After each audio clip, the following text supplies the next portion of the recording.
Hi అండి. అందరికీ నమస్కారం. Welcome to my channel. ఈ వీడియోలో ప్రభుత్వ ఉద్యోగులకు మరియు పెన్షనర్లకు 3 నెలల డిఏ బకాయిలతో పాటు 3% డిఏ పెంపు ఉగాది కానుకండి. పూర్తి వివరాలైతే వీడియోలో తెలుసుకుందాం. వీడియోని ఎక్కడే గానీ స్కిప్ చేయకుండా ఎండ్ వరకు చూడండి. అప్పుడే ఇన్ఫర్మేషన్ పూర్తిగా అర్థమవుతుంది. వీడియో చూస్తున్న ప్రతి ఒక్కరు వీడియోకి లైక్ చేయండి ఫ్రెండ్స్. ఈ వీడియోని తోటి ఉద్యోగ పెన్షనర్ మిత్రులతో అయితే షేర్ చేయండి. కొత్తగా మన ఛానల్ చూస్తున్న వాళ్ళు సబ్స్క్రైబ్ చేసుకోకుంటే వెంటనే మన ఛానల్‌ని సబ్స్క్రైబ్ చేసుకోండి. దీని ద్వారా నేను చేసే లేటెస్ట్ వీడియోస్ అన్నీ మీ వరకు రీచ్ అవుతాయి.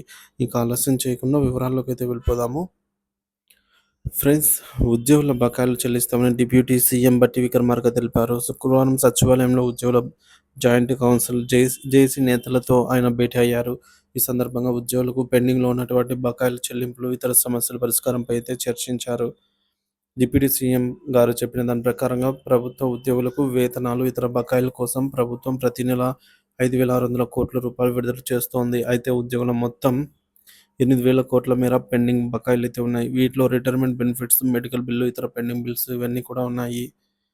ఉద్యోగుల పెండింగ్ బిల్లులను దశల వారీగా క్లియర్ చేస్తామని డిప్యూటీ సీఎం హామీ ఇచ్చారు. వచ్చే నెల నుంచి ప్రాధాన్యత క్రమంలో 500 నుంచి 600 వరకు పెండింగ్ బిల్లులను విడుదల చేస్తామని తెలిపారు. గత ప్రభుత్వ హయాంలో 5,000 కోట్ల పెండింగ్ బకాయిలు ఉన్నాయని, గత 14 నెలల్లో కొన్ని బకాయిలు చేరినట్లుగా వివరించారు.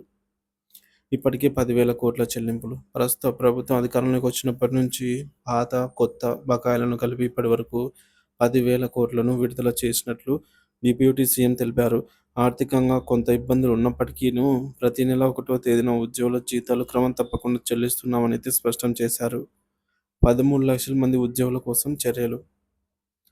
రాష్ట్రంలో దాదాపుగా 13 లక్షల మంది ప్రభుత్వ ఉద్యోగులు, కార్మికులు ఉన్నారని, వీరి సంక్షేమానికి ప్రభుత్వం కట్టుబడి ఉంటుందని అయితే పేర్కొన్నారు. రిటైర్మెంట్ బెనిఫిట్స్, మెడికల్ బిల్లులు, ఇతర పెండింగ్ బకాయిలను త్వరితగతిన క్లియర్ చేయడంతో పాటు ఉద్యోగులు ఎదుర్కొంటున్నటువంటి ఇతర సమస్యలను కూడా సమర్థవంతంగా పరిష్కరిస్తామని అయితే ఈ మేరకు హామీ ఇచ్చారు.